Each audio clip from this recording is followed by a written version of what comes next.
Alright, hello everyone, my name is Jayan and today we're the 29th of July. This will be officially the 140th video that I'm talking to the camera for my Casper test.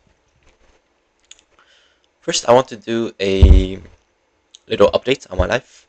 So a lot of things happened today and I want to just quickly recapitulate and since I was extremely tired mentally recently, I'm gonna keep it short and sweet. So first, I'm gonna start with the good news, of course. So today, I received a lot of replies recently from the places that I have applied, such as the military, the hospital that I really want to work at, um, and also have done a little interview with the studio as I updated several days ago. Actually, not several days ago, 2 days ago, basically. So I'm really thrilled to receive all those invitations. However, I know that it doesn't mean that I will 100% be accepted for sure. But definitely, I will take it as a chance to demonstrate who I am and what I'm capable of, and my values, such as that. I think a lot of interview questions is actually aligned with what I'm talking here. Things like scenario-based reactions.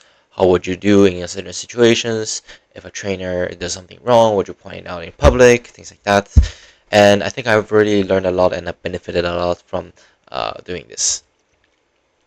And I'm really excited for those opportunities because those are really something that I see myself actually doing for the next couple of months, even years. If I can negotiate a good salary with the hospital, I think I'm very likely to going to stick with it for a while because I really enjoy working in those settings. However, the Casper test is still, I won't say it's something on the side because it's still my main quest. But I think in terms of my options in life, I definitely have a little bit more flexibility. But however, with regardless of having flexibility or not, I'm still gonna do my 200% in this, so that I can give myself a chance to try to advance my career and go into something that I really loved. So the bad news today is that it was really busy at the clinic. Of course, I think in the afternoon we did two back-to-back resting cases. I think all of them is really nice people to talk with, and it was. I felt like with regard to human interactions, I'm getting very comfortable. I'm getting better and better. I can initiate a good conversation, um, you know, uh, with anybody I can to start building a rapport and make sure that I give good counseling advice so they will actually listen. And I'm very happy with that. Today, I think in my interactions and such, it has very much been reflected. And we have people coming up actually to me saying that, okay, I'm gonna do this, I'm gonna do that, and I want to see you next year. However, I don't think I will be able to see them, sadly, because my contract expires in January. Um, but let's see. Right now, I don't consider keep working at the clinic as an option, but we're gonna see what life opens up. If I cannot negotiate anything interesting and the clinic can offer an extension, then it's definitely still in my possibilities. So today I want to do a little go back because at the clinic I tried many written cases, so I'm not too worried about my typing speed and how I respond to typed questions. I think I find my way to do it. So always the four most important things, which is what are the priorities, acknowledge all the views. As a person, what are your limitations? Sorry, not a person. As a role, what are your limitations? And the most important things, what are your actions, and try to justify them. Very concrete actions, of course. Um, so I think I tried at the clinic one case, and the computer feedback was that I wasn't decisive enough.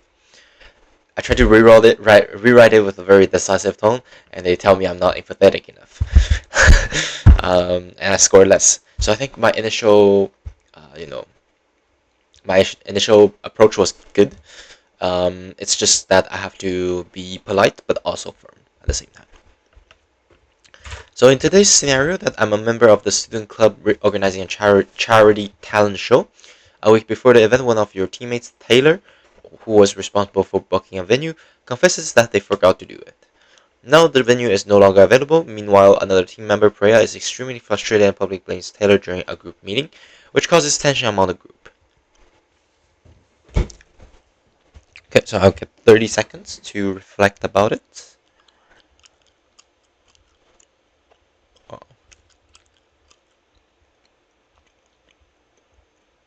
Where is my 30 seconds? Here we go.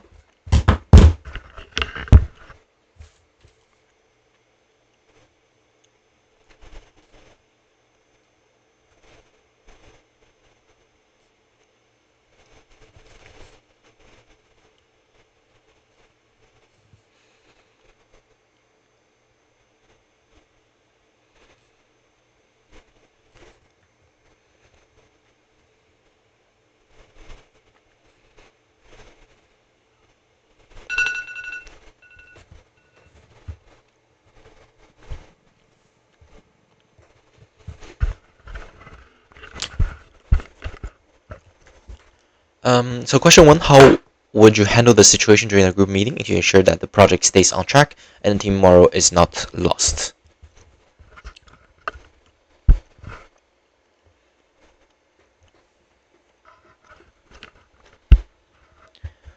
In the group meeting, I will first address the tension between Priya and Taylor.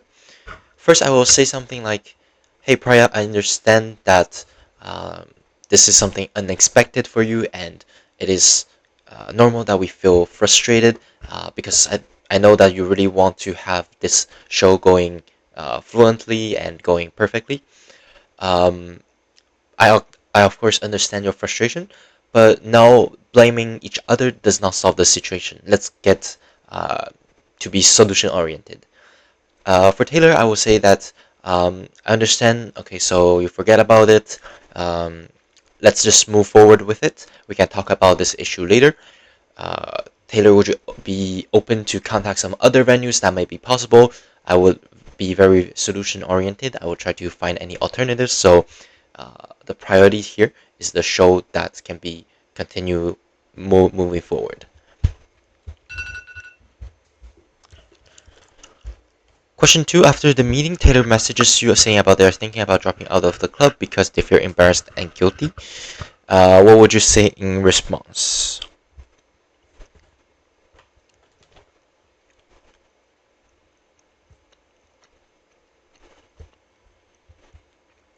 I will talk to Taylor privately and try to recomfort him a little bit, saying that hey, look, hiccups can happen to everybody. It happens to the best of us, and we're humans. We can make mistakes, and it is normal that you feel a little bit let down and a little bit guilty because of that.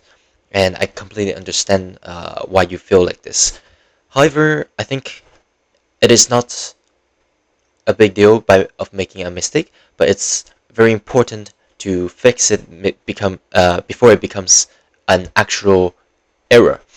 I will encourage him and offer him help, such as searching up potential venues together, have a come up with a list of phone calls that are possible, and make sure that Taylor still feel needed in the club.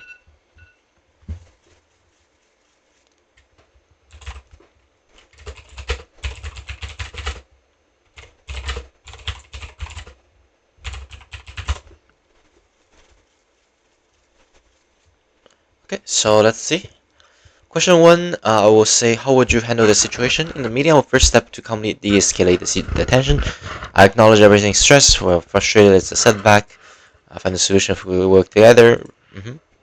I will then validate what happens. Perfect.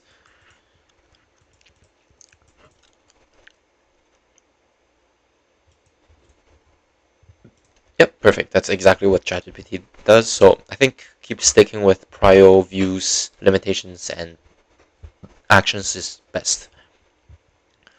Taylor messages dropping out. I will respond with empathy and support. I tell him I understand how he feels and it's okay to make mistakes. That's how we respond afterward.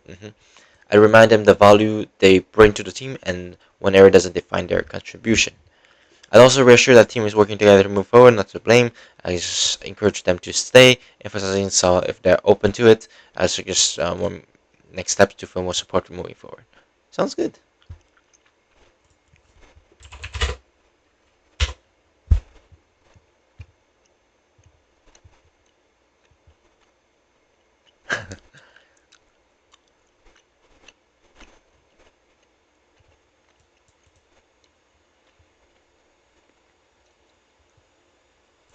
Okay. I like really the responses. I think it's pretty close. I think I will watch back to this video too to see if my eye contact, confidence, everything is good. But yeah, I think I'm getting back to the groove of um, talking under a minute. So I think it's really the habit. I want to keep that moving. After a certain period of time, you don't do it, you kind of forget about other things that you practice. But I think it comes back, so I'm not too worried about it.